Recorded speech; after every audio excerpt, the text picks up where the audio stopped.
Once upon a time in the early 80s, a player was accused of shaving points in exchange for cocaine, and to help a network of countless others win big on their bets. His university program was abolished entirely, and incredibly enough, he was still drafted to the NBA in '85 and had a 13-year-long career.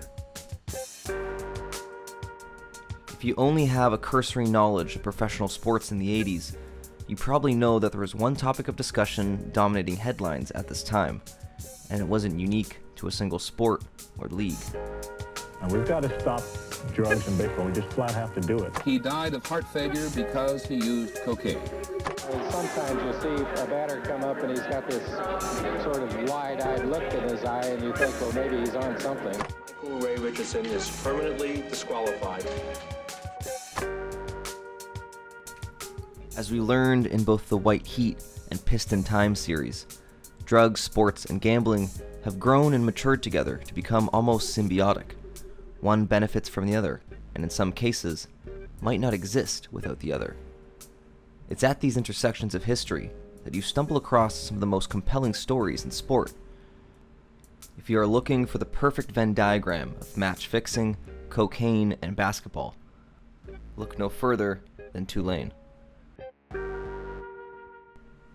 This is the story of the 1985 Tulane basketball drug scandal.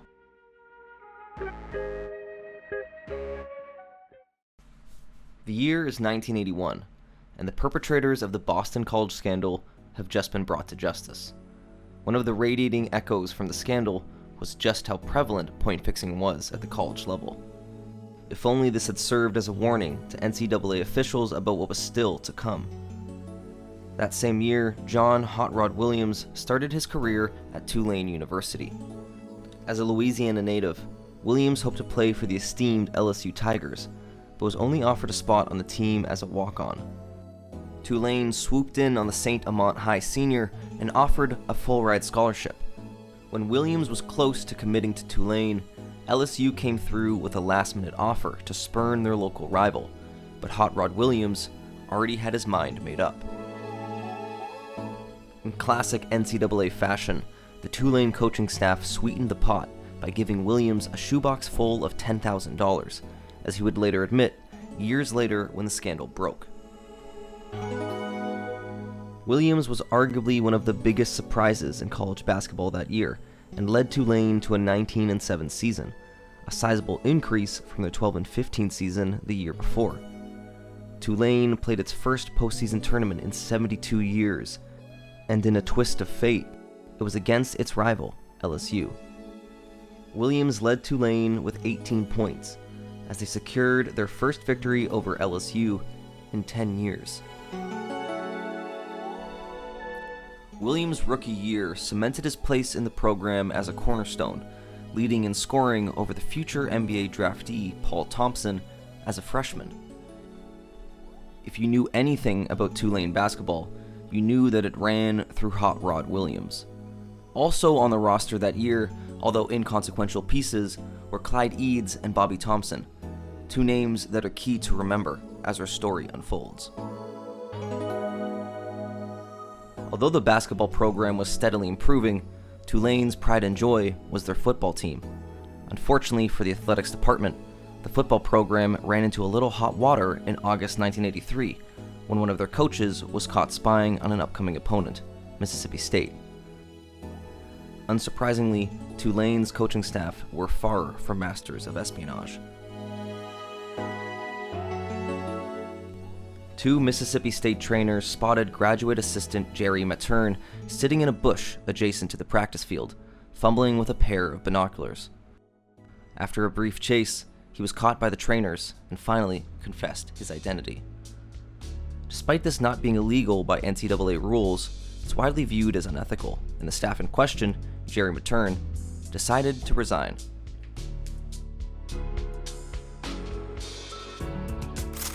Tulane basketball's '83 season was a slight downgrade from the year before, although Hot Rod Williams took a notable step forward and put up respectable averages. It probably didn't help that he was playing with 4 future point shavers. By most standards, Tulane could be considered a party school. The campus's proximity to downtown New Orleans naturally invited a type of student who wasn't adverse to a little bit of fun. As for the kind of fun, it was the mid-'80s on a college campus, so for many, cocaine was king. It was the fall semester of 1984, and senior forward Clyde Eads is attending a party off campus. It was here that he first became acquainted with a 21-year-old New York native, Gary Kranz, likely with a few substances being involved in the mix. Kranz was a wealthy member of a frat on campus. He drove a BMW and he seemed to chase any sign of status he could. Eads likely presented an opportunity unlike any before. He gave Kranz and his friends Mark Olensky and David Rothenberg access to the inner circle of Tulane Basketball, and in return, they provided the party favors. Eads eventually started to bring along teammate John Johnson to parties, and whether it was a case of desperation for drugs by the players, or desperation for status symbol in Kranz's case, they decided to conduct a trade of team gear for half a gram of cocaine.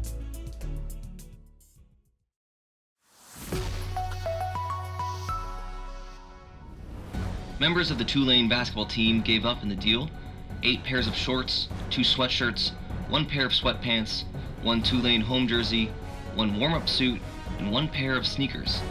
In exchange, they received half a gram of cocaine. This relationship continued on for a while, with the Tulane players scrapping together all of their spare money from home to buy drugs off Kranz and his friends. Around the second week of January, presumably after the players had burned through their Christmas money, Kranz suggested a different type of exchange. Tulane was set to host the Southern Mississippi Golden Eagles on February 2nd, and Kranz, believed to already have connection with bookies, suggested to Eads that he could forego payment altogether if he helped a bet hit.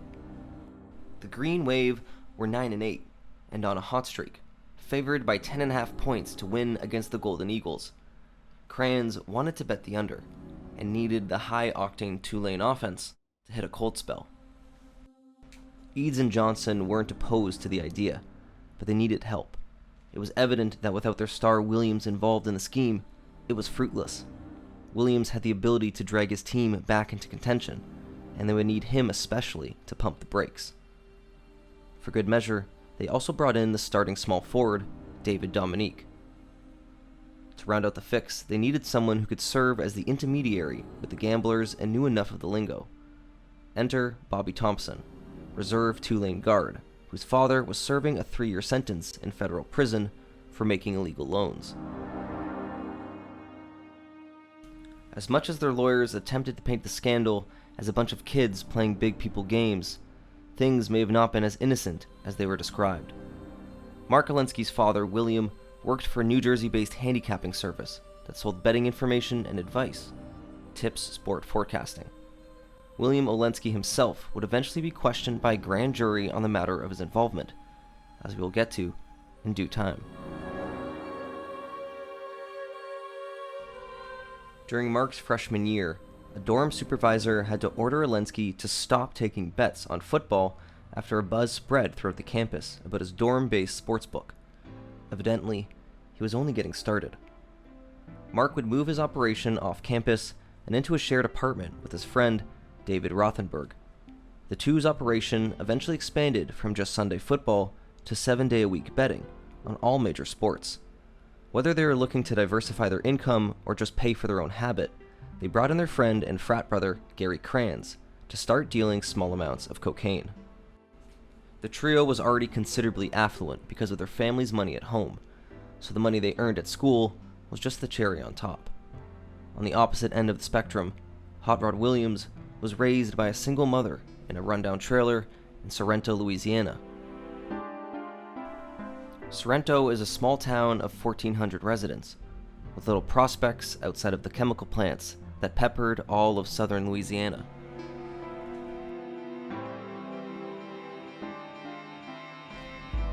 During the recruitment process, it took Tulane coaches only $10,000 in a shoebox to convince Williams to commit and abandon his local favorite, LSU. During Williams' time at Tulane, he had allegedly received payments of $100 weekly from the coaching staff, a bargain when you consider the impact that he had on the program's revival. There's an argument to be made that the absence of an NIL structure like the one we have in modern day enabled this behavior and set the stage for under-the-table deals like this to materialize. Williams was raised poor, and the prospect of being paid to play basketball at 18 must have seemed lucrative. So when the 4 Tulane players laid out the point-shaving plan against Southern Miss to Williams, there's a shroud of understanding as to why Williams accepted. Getting paid to play a game he was already set to be in, that's a no-brainer.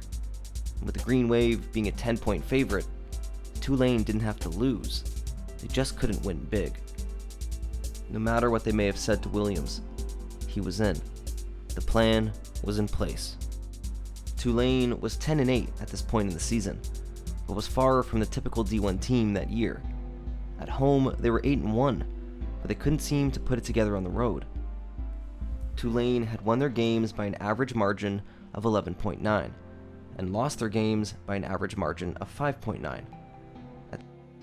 At the other end, Southern Miss was 4-13 at the time, and just another punching bag for teams in the South. They had lost their games by an average margin of exactly 10, so the betting line of Tulane being favored by 10 was about as accurate as you could get. Williams may have been a talented basketball player, but he had no idea how to pull off a subtle fix. By the end of the first half, he'd only scored 2 points. As a result, USM was in a slight lead at 27-25. For a player that was averaging 17.8 points per game that year, this must have turned a few heads. Head coach Ned Fowler was particularly critical of Williams in post-game comments, calling it one of his poorest games. Williams would score 13 of his total 15 points in the second half, and guide the Green Wave to a close victory at 64-63. He also had a single foul and some blatant turnovers, contributing to Tulane's 18-6 total. The Tulane Five apparently met at Cran's apartment later that night. As they partied and celebrated, Williams, Eads, and Johnson received $900, while Dominique and Thompson both got $400 for their role in the fix. Whether he was justifying it to himself or to his teammates, Williams was quoted as saying, "We won the ball game, and we're still going to get paid." Crans and company wagered about $7,000 on the outcome, but more importantly, they had proof that the players could be trusted. They considered wagering on the upcoming Virginia Tech game on February 16th, but Crans claimed that plans had fallen through. A quote that all but implies that they're already seeking ways to up the ante and increase the amount of profit that they could pull from the scheme. As the eventual indictment would lay out, the group did indeed attempt to put a fix on the February 16th game against Del Curry and the Virginia Tech Hokies, but were unsuccessful. The details around this are scant, but it's likely that the 16-6 Hokies were favored over the 11-10 Green Wave by quite a bit, making a point-shaving attempt an even more difficult feat.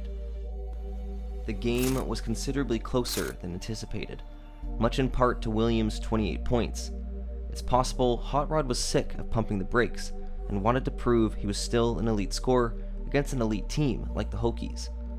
It was also hinted that Clyde Eads and John Johnson had started to get nervous. Either way, attention had changed over to the upcoming Memphis State game, where the students planned to put in another fix against the 20-2 Tigers and future NBA star Keith Lee. The Tigers also featured a mainstay of this channel, William Bedford, who seems to be involved in almost every basketball scandal we come across. Bedford and the Tigers would experience a cocaine and betting scandal of their own, as we touched on in the White Heat series. Buddy DiLiberto, a legendary local sportscaster, said a bookie called his show and said there was unusually heavy action on the Tulane-Memphis State game. Someone from the university news station approached DiLiberto and asked, "Why aren't you guys writing about the betting scandal? There's a story going all over campus." It was clear someone had started to blab about the fix. To set the scene, This game took place the day after Mardi Gras 1985, an event effectively sponsored by cocaine. It's possible that Bobby Thompson had burned through his winnings by this point, based on the greed that followed next. The original trio of Kranz, Olensky, and Rothenberg managed to scrape together the largest amount of betting capital so far, now a whopping $35,000, or about $100,000 modern day. An amount this big would require a few creative measures to bet it all without suspicion, as we will get to shortly. While Thompson was negotiating the plan with the student trio, he decided to seek out another deal on the side, unbeknownst to the parties involved, as the papers would quote at the time, a classic case of double dipping. The court proceedings claimed a more sinister angle, that Roland Ruiz had heard some college kids were trying to fix games on his turf, and he threatened Thompson to let him in on the action. Ruiz was a local bookie that already had his fair share of run-ins with law enforcement. Prior to meeting Bobby Thompson, Ruiz had already faced a federal counterfeiting charge and several state convictions for gambling. His scheme of flooding the Hollywood racetrack with fake $100 bills ended up earning him 15 months in federal prison in 1981, but that would hardly put a damper on his bookmaking duties once he got out. Roland's involvement also hinted at the buzz running through the Tulane campus at the time. To make matters worse, Thompson was apparently bragging about the Memphis fix ahead of time to about anyone who would listen. The Memphis State Tigers were ranked 4th in the nation and would eventually scrap their way to the Final Four that year. Looking down the sights at the 12-12 Green Wave, they were favored by 7 points on the back of Lee and Bedford.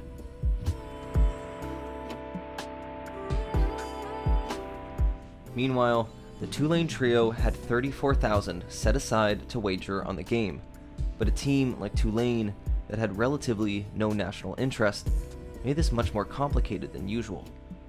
Olensky and Rothenberg split off $18,000 from the pile and booked flights to Vegas, each carrying $9,000, comfortably under the $10,000 legal limit to fly with. The pair would go on a whirlwind spree through 10 different sports books, placing the same bet on Memphis to clear the 7-point spread. After they finished in Vegas, they returned home briefly to pick up another lump sum before heading to Birmingham, Alabama, and placing another $10,000 on the same bet. Their last wager was close to home, handing over $6,000 to a New Orleans bookmaker, who also happened to be a Tulane student. Kranz was vacationing in Florida at the time with his parents, in true rich Northeastern fashion. As the game kicked off, Hot Rod Williams scored the first bucket of the contest and led the Green Wave to as much as a 30-20 lead over MSU, with 2 minutes left in the second half. They let off the gas a bit before halftime, and they would enter the locker room up only 6 at the break, 34-28.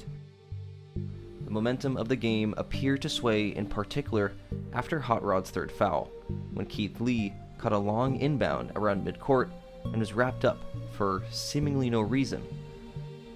Louisiana journalist Lenny Van Gilder, who happened to be a part of the Tulane news staff at the time, recalls the veteran columnist Peter Finney leaning over to exclaim, "If I didn't know any better, I'd have thought he did that on purpose."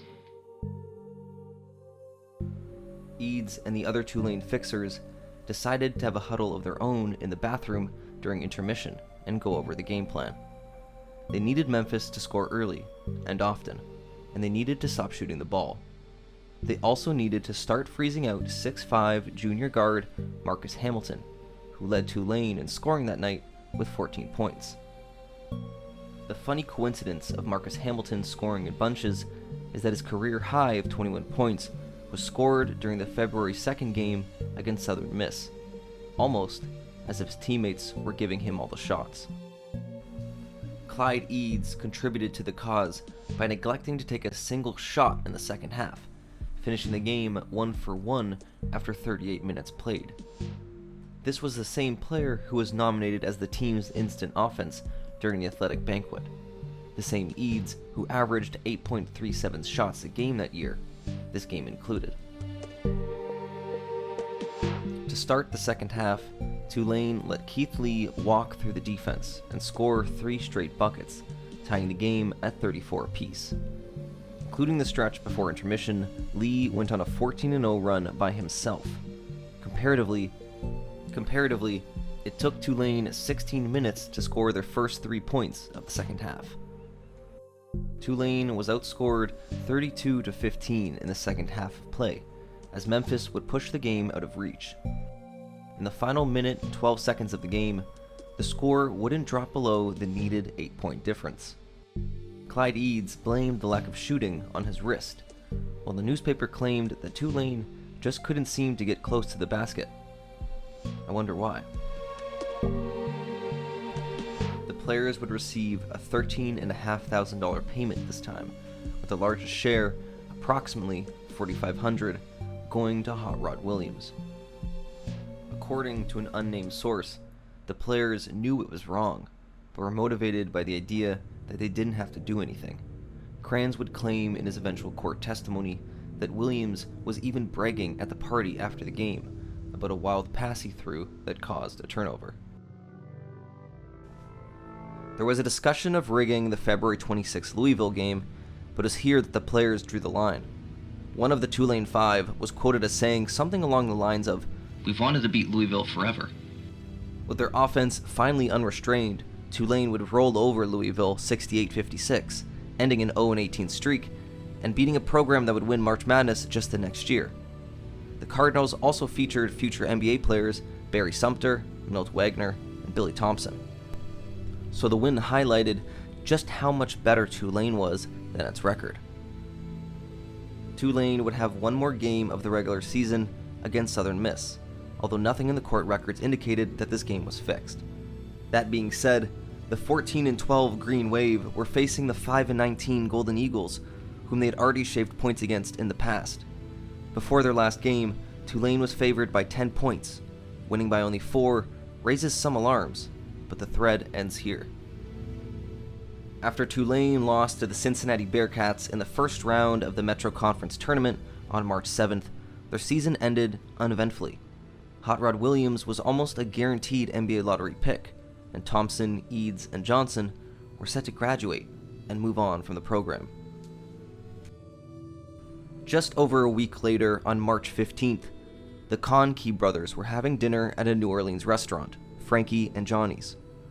Doug was an architect, Ned was a maritime lawyer and Tulane benefactor, and Rick was the assistant DA.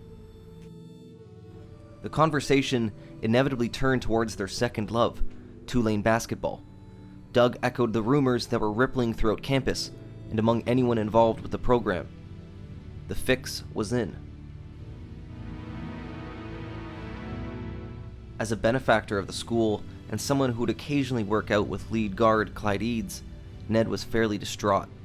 He later claimed that he didn't want to go forward unless there was something more than smoke, and what I found was a raging fire. Ned would enter the public eye 25 years later, when he was one of the lead lawyers for Transocean, aka one of the companies responsible for the 2010 Deepwater Horizon oil spill catastrophe. His brother Rick made headlines in '95 when he defended pro football player Benny Thompson in a restraining order case against his ex-wife. The same ex-wife who was found slain in her home just a few years later, along with the Thompsons' 3-year-old son and her new cocaine-dealing fiancé, Andre White. Despite court evidence of Benny threatening his ex-wife's life previously and the media questioning the idea of another OJ case, it was proven that one of New Orleans' most infamous murders was related to White's drug-dealing connections, and Benny Thompson was cleared of suspicion. It seems that New Orleans, cocaine, and sports have been tied together in more ways than you could imagine, and the Tulane case may have just been foreshadowing for what was to come for the rest of the sporting world. In a semi-unrelated but hilarious addition to Rick Kankey's story, he was charged with misdemeanor battery in 2015 for shoving none other than the Chicago Bears chairman, George Hallis McCaskey. After Rick and his son moved to empty seats at the 50-yard line, the chairman himself tried to check his ticket. George was shoved in the confrontation, and the rest is history. So before the Conkey brothers could inform the authorities of their suspicions, they needed a smoking gun. In other words, undeniable proof that the games were being fixed. Ned decided to lean on his workout partner Clyde and paid him a visit at Tulane. On March 17, 1985, Conkey drove Eads around town for approximately 30 minutes. He told Eads how widespread the fix is and how much trouble he was facing. He explained to the distraught Tulane player the concept of immunity and how he could dig himself out of the hole he was in. To a scared college senior, this must have seemed like his only lifeline. Later in the conversation, before the two departed, Clyde asked if it was possible to get immunity for his friend, John Johnson. Conkey was only an occasional unpaid volunteer assistant DA, but he assured the player that coming forward was their best chance. Over the next week, nearly all hell would break loose. On March 24th, the FBI and IRS would conduct massive sweeping raids in Memphis and Mississippi, with one goal in mind: stamping down on organized gambling. The raids were reported to have been scheduled to coincide with that year's NCAA March Madness tournament. Rumors from this time hinted that the Tulane fixers and these underground gambling organizations were connected in some way, but to this day, the connection is unproven. Despite that, the coincidences seem to pile up. Tulane fixed games against both Memphis and Southern Mississippi, the locations of the raid. It stands to reason that the local bookies in these markets would be heavily invested in the betting lines of these matchups, and might have even known about the fix. As we found out with similar cases, the bookies are always the first to know when something is up. Even Conkey said himself, "All you have to do is talk to the bookies. All the bookies that were talked to knew the fix was on." 2 days after the raids in Memphis, District Attorney Harry Connick Sr. ordered the arrests of Gary Kranz and Hot Rod Williams, who were apprehended on March 26th. Yes, the father of this Harry Connick Jr. Kranz was grabbed at his off-campus apartment, while Williams was tracked down at his childhood home in Sorrento, Louisiana. David Dominique and Bobby Thompson were also part of the order, but couldn't be located by police the night of the arrest, but surrendered themselves the next day. The 23-year-old Williams was projected at the time to be a first-round pick in the NBA, and denied having anything to do with the mess. His story would run out of gas when it was revealed that his teammates Eads and Johnson had already implicated him to a grand jury in exchange for immunity from prosecution. Cold world. On March 29th, the final dominoes in the case would topple. Based on the timing of the investigation, it's fair to assume that these names surfaced from the immunity case of Eads and Johnson.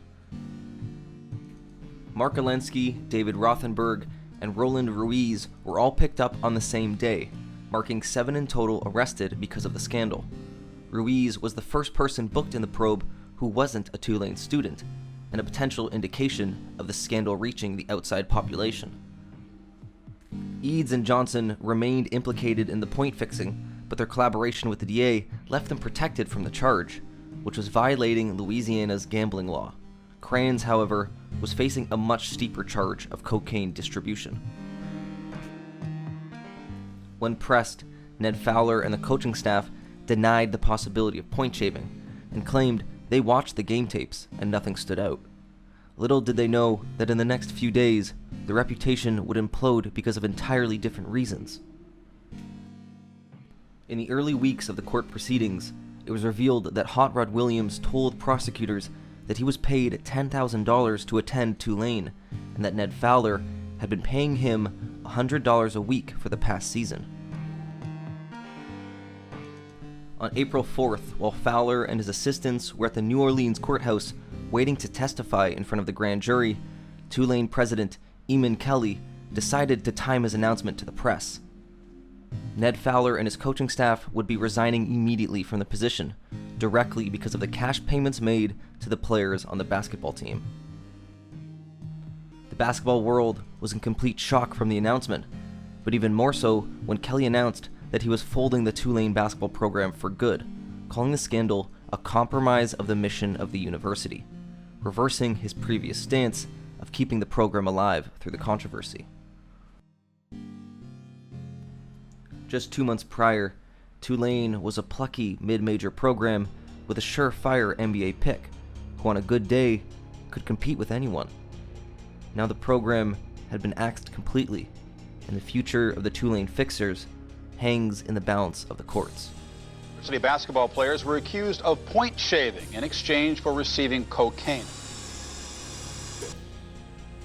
A late addition to the list of guilty parties was Craig Bourgeois, 23 years old and the second non-Tulane student involved. He was the intermediary between Ruiz and Bobby Thompson, and his involvement revealed just how much greed had propelled this story forward. Ruiz had given Bourgeois $5,000 to pay the players. Bourgeois split the pile in half and kept $2,500 for himself. After getting the sum from Bourgeois, Thompson decided to take another piece for himself, pocketing $1,500, before dividing up the remaining $1,000 between Eads, Johnson, Williams, and Dominique. For a player like Bobby, who averaged 1 point per game that year and played so little he couldn't afford a point to shave, this was downright dastardly. On April 9th, Bobby Thompson and David Rothenberg agreed to work with the prosecution and pleaded guilty to the charges laid against them for a reduced penalty. Their defense was even able to postpone their trials until after Williams was sentenced. And just like that, 4 out of the 10 names involved had begun to work with the DA's office. Inversely, the next day Kranz would plead innocent to the cavalcade of charges he was facing. With 333.5 years down the barrel, spread across 9 counts involving cocaine and 13 involving conspiracy and sports bribery, the brunt of the scandal had fallen his way. Following suit, Olensky, Williams, Dominique, Ruiz, and Bourgeois also pled innocent, effectively dividing the group in half and setting the stage for an interesting summer of court proceedings. 5 aside. By May, Judge Osser had issued a gag order on the case and rejected a motion to deny charges against Williams and Dominique. The motion was raised by the defense because it turned out that Ned Conkey was in the grand jury room illegally. The motion was denied, but it was agreed that the players would be tried separately. The defense would attempt another 2 times unsuccessfully to have the case dismissed, trying to frame Louisiana state bribery law as unconstitutionally vague. It seemed that by any means, the court had found their pariah. Williams was set to face trial during the 1st of August, while NBA executives were left with a difficult decision come draft day. With his draft stock taking a massive hit, Williams decided to commit to the USBL, a summer pro league, to prove he was still capable of playing at a high level. With a month left until draft day, Williams went to work. He averaged 23.1 points per game and led the USBL in scoring as a rookie, winning the league's Player of the Year award. It also helped that he had the tallest player to ever play in the NBA, Manute Bol, as his starting center. Bol averaged 14.2 rebounds a game and an absurd 11.2 blocks per game in the USBL. The Rhode Island Gulls played near an upscale seaside resort and led the league in attendance with 1,500 some odd spectators a game. Part of the draw was witnessing the pair of Manute Bol and Spud Webb, who would go on to be the tallest and 3rd shortest players of NBA history, respectively. The USBL is one of my favorite splinter leagues from this era, for a few reasons.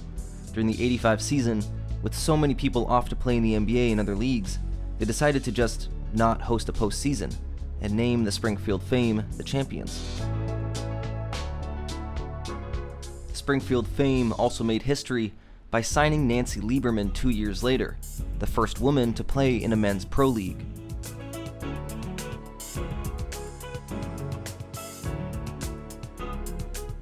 Not to mention the absurd complete team list. Sure, you've heard of the Supersonics, but did you know about the Jacksonville Hooters franchise, who went from the Hooters to the Shooters to the Barracudas? And yes, for those wondering, they were named after the restaurant, a famous Floridian franchise. The players on the team, like familiar face Mitchell Wiggins, even used the Hooters motels as the team's accommodations. Yikes. Taking the Rhode Island Gulls as an example, all 3 of their young stars were plucked up during the '85 draft, proving the league was a viable source of talent. Despite Williams being set to face trial on August 5th and potentially going to prison, he was drafted on June 18th to the Cleveland Cavaliers. Just 11 days after the draft, Hot Rod's case would take another hit. On June 29th, Mark Olensky would decide to flip his plea to guilty, and just like that, only 3 Tulane students remained.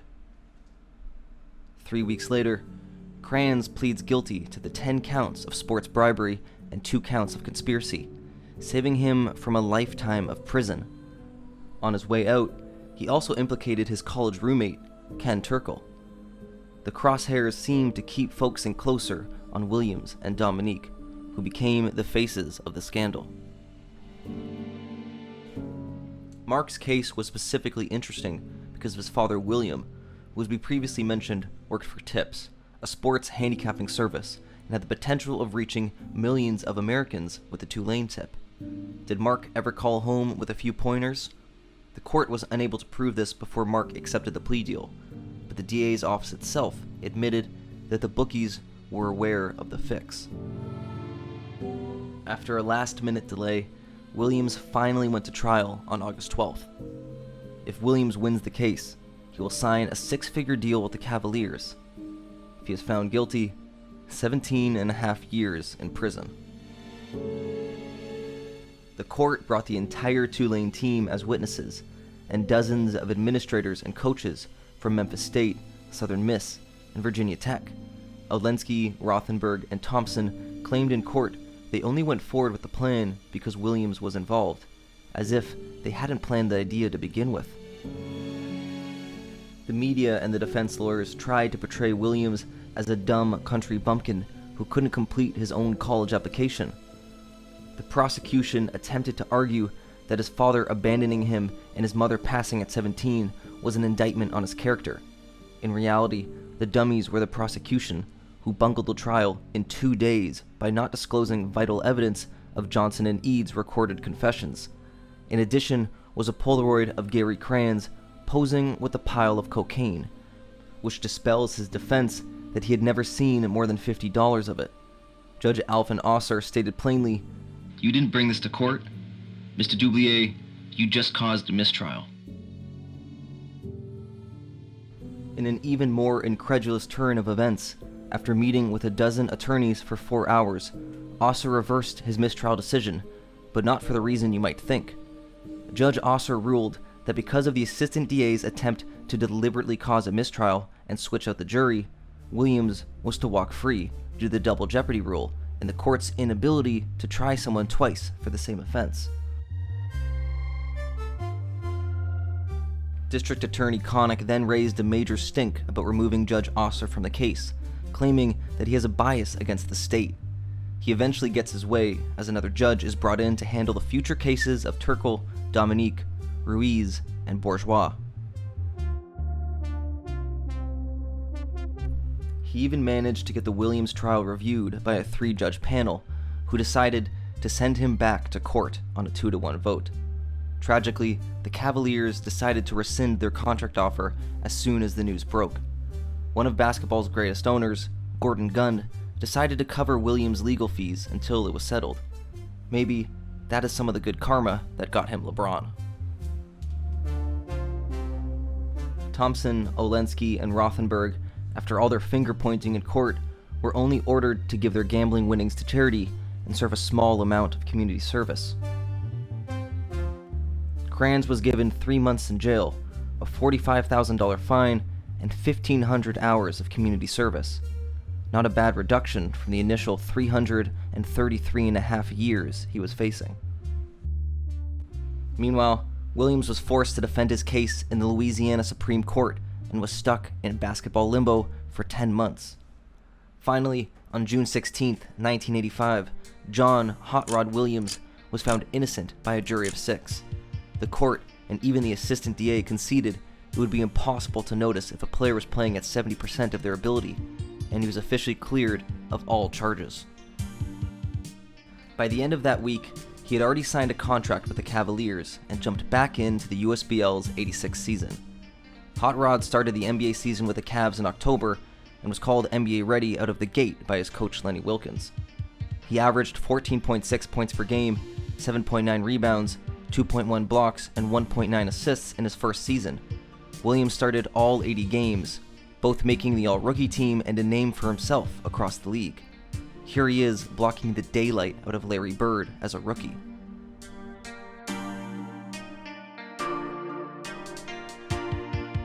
Ken Turkle and Craig Bourgeois were eventually handed light probationary sentences and fines in September of '86, avoiding any actual jail time. But all was not rosy for the Tulane Five. Left all alone, Dominique avoided trial in January of '87 by pleading guilty to misdemeanor theft and receiving a lighter suspended sentence. While Williams was lighting up the NBA, Dominique was disallowed from playing basketball at Brandon University, a small institution in rural Manitoba. If you don't know much about Brandon, it is about as polar opposite as you can get to New Orleans. Sometimes, fate just isn't fair. The last domino of the trial, Roland Ruiz, would prove to be dumber than anyone could imagine. While out on bail for the Tulane case, Ruiz took another 4 bets on football and was charged with 4 counts of operating a football handbook. His Tulane case would finally resolve in April of 1987 after pleading guilty to a misdemeanor count of gambling in exchange for a $1,000 fine. After a total of 12 people were named in the investigation, all would walk away without any serious legal consequences. And like that, the dust began to settle on the Tulane story. The news cycle moved on, and public attention drew elsewhere. By the '89-90 season, Tulane had rebranded with a new logo and relaunched its basketball program. Hot Rod Williams proved the critics wrong with a solid 13-year NBA career, even winning the Sixth Man of the Year award in his 3rd season. For country bumpkin from the trailer park, Williams did well for himself.